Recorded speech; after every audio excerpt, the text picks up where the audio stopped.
கர்த்தருடைய பரிசுத்த நாமத்துக்கு ஸ்தோத்திரம். இந்த 1ஆம் சங்கீதத்தில் நான் பார்க்கிறோம், நிறைய எல்லாத்தையும் தியானிக்கல, நல்ல மனப்பாடமா எல்லாரும் சொல்லுவோம்.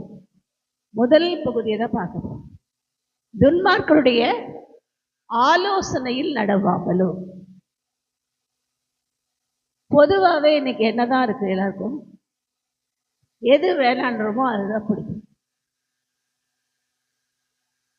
எது தேவன் வேண்டான்னு சொல்றாரோ அது ரொம்ப ஆசையா இருக்கு. பொதுவா எல்லாத்துலேயுமே அந்த ஆசை இருக்கு. கர்த்தருடைய பரிசுத்த நாமத்துக்கு ஸ்தோத்திரம். இப்போ எது வேண்டான்னு சொல்றோமோ அது பிடிக்குதுன்னு அர்த்தம். அது யாரோட ஆலோசனை? துன்மார்க்கருடைய ஆலோசனை. கர்த்தருடைய பரிசுத்த நாமத்துக்கு ஸ்தோத்திரம். ஆதியாகமத்திலிருந்து வெளிப்படுத்தின விசேஷம் வரைக்கும் இதான் நடக்குது. எதெல்லாம் வேணாம் வேணாம் வேணாம் தேவன் சொல்றாரோ அதெல்லாம் வேணும் வேணும் வேணும். ஆதியாகமத்தில் தேவன் சொன்னார், அந்த கனியை புசிக்காது, அதை புசிக்கும் நாளில் நீ சாகவே சாவான்னு சொல்லிட்டார். சாஸ் வந்து என்ன சொல்றான், அதை புசிச்சா நீ தேவர்களை போகிறாங்க. உடனே என்ன ஆயிடுச்சு, அவர் ஏன் வேண்டான்னு சொன்னார். அது ஆதாமியவாள் தப்பு அப்படின்னு. நாமளும் அதே தப்பு தான் நிறைய தரம் பண்ணியிருக்கோம், பண்ணிக்கிட்டு வந்து வேண்டான்னு சொல்றாருல அதையே சாப்பிடணும். ஆசைக்குன்னு சாப்பிட்றது. சுகரு, ஃபுல் சுகர், கம்மியாக இருந்து லோ சுகராக இருந்தால் பரவாயில்ல. ஃபுல் சுகர் என்ன சாப்பிட்றது? இப்போதான் மாம்பழம் பார்த்தோன்னு ஒரே ஆசை, சாப்பிடக்கூடாதுங்க. இல்லை இல்லை, எனக்கு அதுதான் பிடிச்சிருக்கு, எனக்கு அது வேண்டும். கர்த்தருடைய பரிசுத்த நாமத்துக்கு ஸ்தோத்திரம். எனக்கு அதுதான் வேணும், அதுதான் எனக்கு ஆசையா இருக்கு. மாம்பழம் மாத்திரம் சொல்றேன், ஏதாவது வேறன்னு சொன்னா அது ரொம்ப பிடிக்கும். தேவன் சொன்னாரு, உங்களுக்கு குடியிருக்க எதை தான் கொடுப்பேனாரு? பூமி தான் உங்களுக்கு குடியிருப்பு, இங்கேதான் நீங்க குடியிருக்கணும், இங்கேதான் உங்களுக்கு ஈர்ப்பு விவசாயம் இருக்கும், நீங்க வாழ முடியும் என்று சொல்லி சொன்னாரு. ஆனா இவங்களுக்கு எதுதான் ஆசை? சந்திரமண்டலம் போய் நிலால வீடு கட்டுறதுக்கு சந்திராயன் 1, சந்திராயன் 2, சந்திராயன் 3, சந்திராயன் 4, இன்னும் எத்தனை அனுப்புவாங்கன்னு தெரியாது. எதை அனுப்பினாலும் அங்கே வாழ முடியாது, தண்ணி இருந்தாலும் வாழ முடியாது. தேவன் சொல்லிட்டாரு, இப்படிதான் இருக்கணும், இப்படித்தான் வாழணும், இதுதான் குடும்பம்னு சொல்லிட்டாரு. ஆனா எது சொல்றாரோ அது பிடிக்காது. நிறைய பேருக்கு இன்னைக்கு என்னது, என் பிள்ளை அந்த மாதிரி இருந்தா, என் மகன் அப்படி இருந்தா, நீ இருக்கிற இடத்துல கத்தரை வச்சுக்க, உன் பிள்ளைய மாற்ற வேண்டியது உன் வேலை. நம்ம என்ன பண்றோம், அப்படி இருந்தா இப்படி இருந்தா, இதா இருந்தா அதா இருந்தா, என் பிள்ளை டாக்டரா இருந்தா, என் பிள்ளை வக்கீலா இருந்தா, எதுவும் வேணாம், தேவன் கொடுக்கறது போதும். அது நினைச்சோன்னா நம்ம குடும்பத்துல முதலாவது என்ன வந்துடும், துன்மார்க்கருடைய ஆலோசனை ஓடி போயிடும். எப்படி பிசாசு பிரிச்சான் ஆதாமை வேலை? இந்த அம்மாவும் அவரும் பேசல, வேற ஏதோ வேலை பார்த்துட்டு இருக்காரு, அந்த அம்மா ஏதோ வேலை பார்த்துட்டு தெரியல. ஆதாம்க்கு அங்கேதான் இருக்காரு. வலுசற்பம் வந்து பேசுகிறது யாருக்கு தெரியல, ஒரே நாள்ல வந்து வஞ்சிக்கல, வந்தது பார்த்தது, அழகா இருக்குன்னு பார்த்தா, இந்த சர்ப்பம் கொஞ்சம் வினோதமா இருக்கு எல்லாம் பார்க்குற, அப்புறம் தான் அது பேசுறது கேட்குறேன். இந்த மாதிரி அட்லீஸ்ட் இது மாதிரி பார்த்தேன், இப்படி வந்து பேசி நான் அவர்கிட்ட சொல்லுமா, அதுவும் சொல்லுவேன். நிறைய டைவர்ஸ் என்னதான், ஒண்ணுமே இருக்காது, நிறைய கேஸ் ஆகும். இந்த அம்மாவும் பேசாது, அவரும் பேச மாட்டார். அவர் காலையிலேருந்து வேலைக்கு போயிடுவார், இந்த அம்மா காலையிலேருந்து வேலை, இந்த அம்மா வேலைக்கு போயிடும். பிள்ளை ரெண்டும் ஒன்று அந்த ரூம்ல, ஒன்று இந்த ரூம்ல. ஒருத்தர் பேசக்கூட டைம் இல்லைங்க. இப்போ பிள்ளைங்க எதில் பேசிட்டு இருக்கோம்? செல்லில் பேசிட்டு இருக்கோம், செல்போன். அம்மாக்கு ஃபோன் பண்ணி கீழே வான்னு சொல்றது கூட எதற்கு பண்ணிதான் கூப்பிடணும். மாடியில் என்ன பண்ணிட்டு இருக்க, சாப்பாடு ரெடி ஆயிடுச்சு, கீழே வா. செல்போன் இந்தம்மா இதெல்லாம் மெசேஜ். தேவன் முதலாவது குடும்பத்தை ஒருமித்து வாசம் பண்ண சொல்லுவார். அப்பதான் அந்த குடும்பம் ஆசீர்வதிக்கப்படும். அப்பதான் வலுசற்பமோ துன்மார்க்குடைய ஆலோசனையோ தேவனற்ற ரகசிய ஆலோசனைகளோ நம்ம குடும்பத்தை தாக்காது. நம்ம ஒருத்தரோட ஒருத்தர் பேசும்போதுதான் உண்மையா சொல்றேன், அந்த பிள்ளைகளுடைய அன்பு நம்ம மேல் வரும். இல்லைன்னா செல் மேல் தான் வரும். எது மேலதான் வரும்? செல் மேல வரும். செல்லு ரொம்ப பிடிக்கும். ஆஹா, என்ன கேட்டாலும் பதில் சொல்லு. பேச ஆள் இல்லை, யார்கிட்ட பேசிட்டு இருப்பான்? நான் என்ன கேட்டாலும் சொல்லுது. ரூட் கேட்டா சொல்லுது, பாடத்தை பத்தி கேட்டா சொல்லுது, ஆன்லைன் கோச்சிங் பார்த்தா சொல்லுது.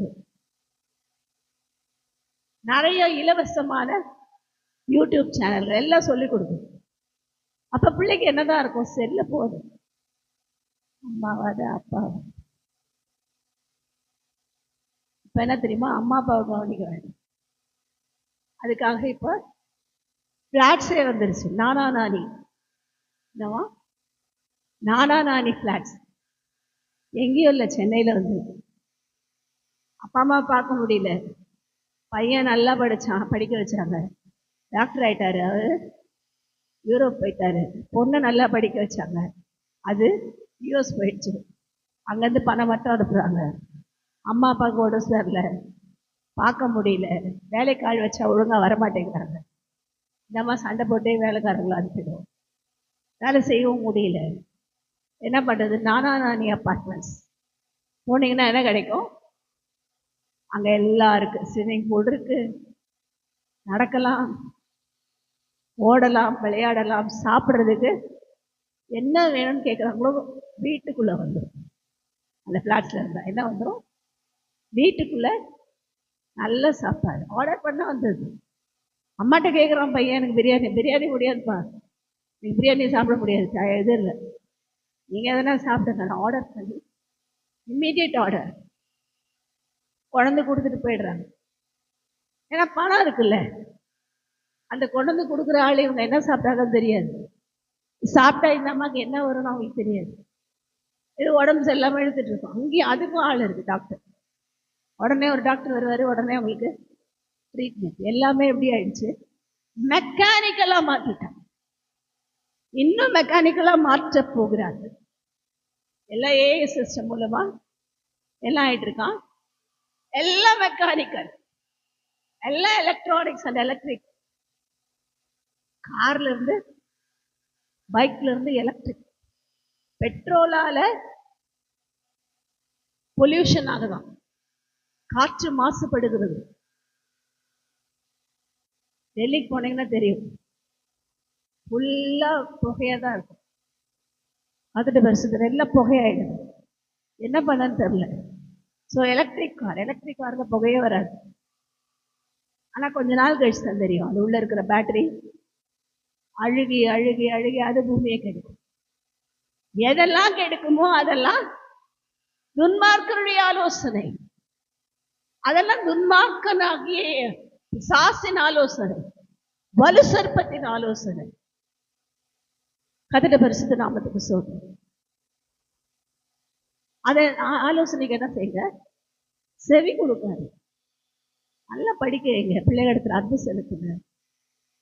பிள்ளைங்களும் நீங்க ஒன்றித்து வாசம் பண்ணுங்க. வேலை செய்யற இடத்துல ஒருத்தரோட ஒருத்தர் பேசுங்க. ஒருத்தருக்கு ஒரு பிரச்சனைனா உதவி செஞ்சு பாருங்க.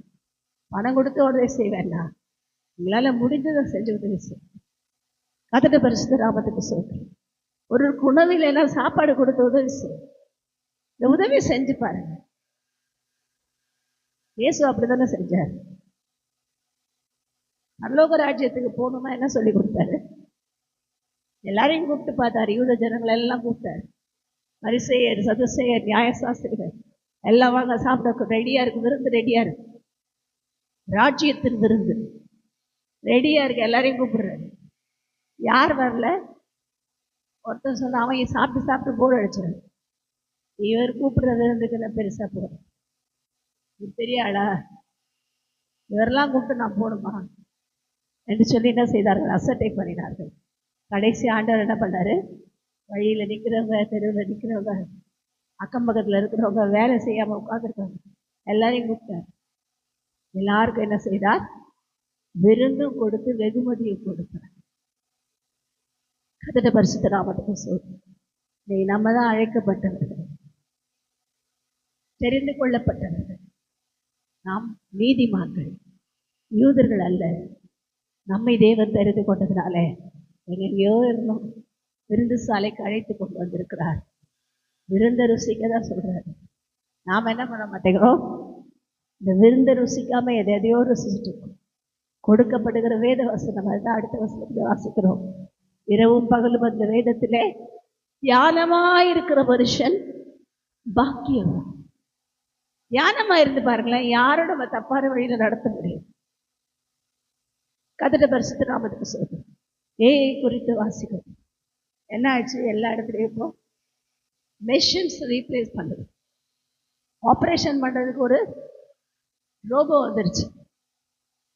ஹார்ட் ஆப்ரேஷன் பண்ணுறதுக்கு ஒன்றும் இல்லை, எந்த இடத்துல இருக்கிற லேசர்லையே பார்த்து ஆப்ரேஷனே இல்லை, லேசர்லேயே சரி பண்ணிடுது.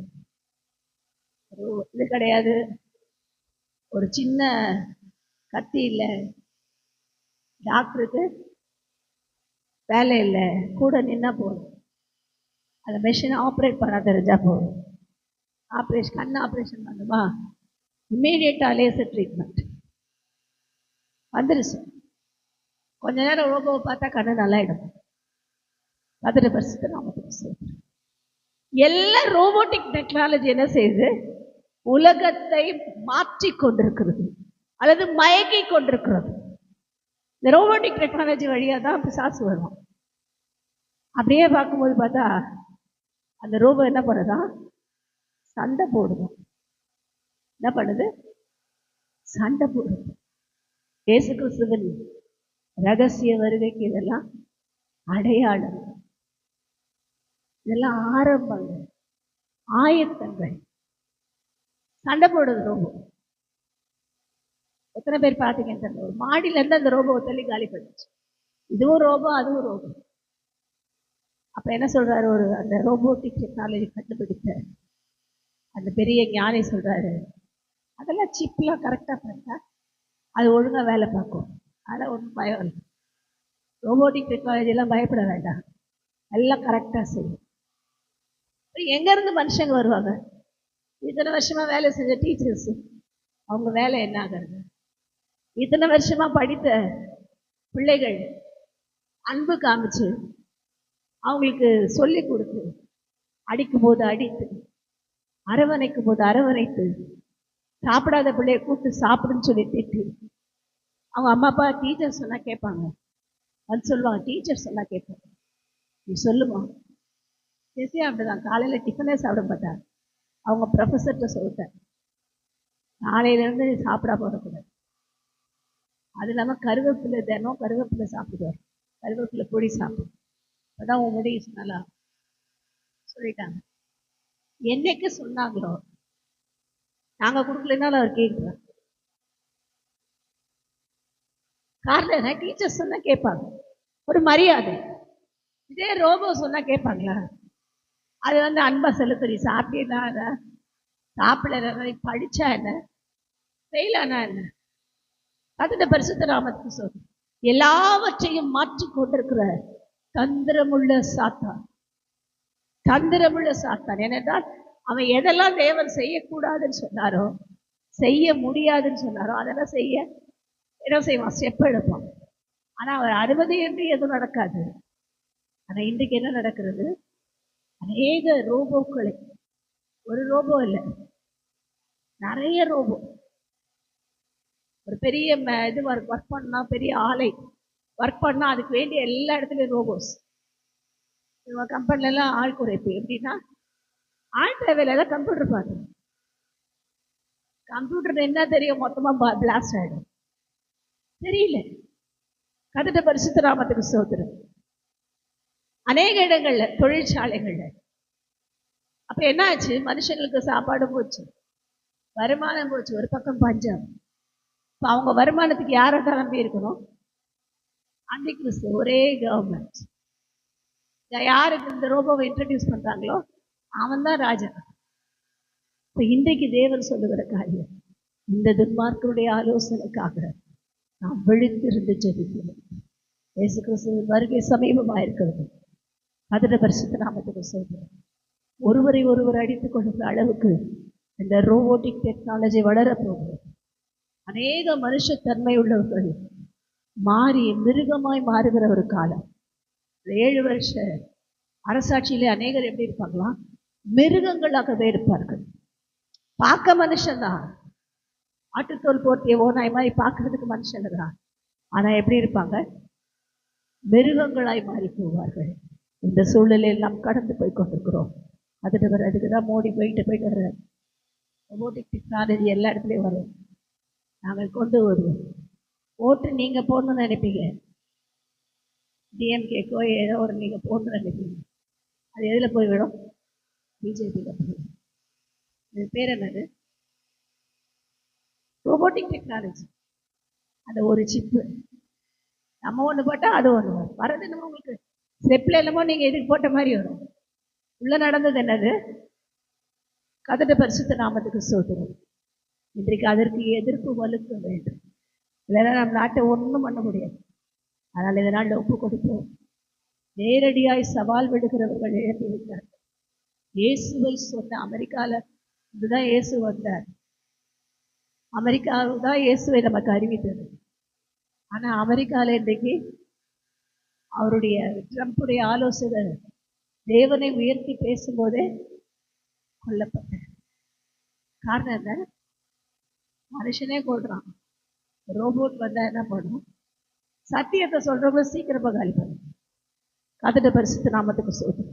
அதனாலே தேவ பிள்ளைகளா இருக்கிறோம் தான் போராடுவோம், செபிப்போம். நம்முடைய முதலாவது நம்ம வீட்டில் ஒருமைப்பாட்டை காத்துக்கொள்வோம். அக்கம் பக்கத்தில் இருக்கிறவங்களுக்கு ஆண்டவரை சொல்லுவோம். இனி காலம் செல்லாத அழுது புலம்பி சொல்லுங்க ஒருத்தருக்காக. சத்தியத்தை அறிவீர்கள், சத்தியம் உங்களை விடுதலையாக்கும் என்று சொன்னது போல அநேகரை விடுதலை படி கொண்டு வாருங்கள். கர்த்தர் தாமே மகிமைப்படுவாராக. கர்த்தருக்கு எல்லா துதியும் கனவும் மகிமையும் உண்டாகட்டும். ஆமென்.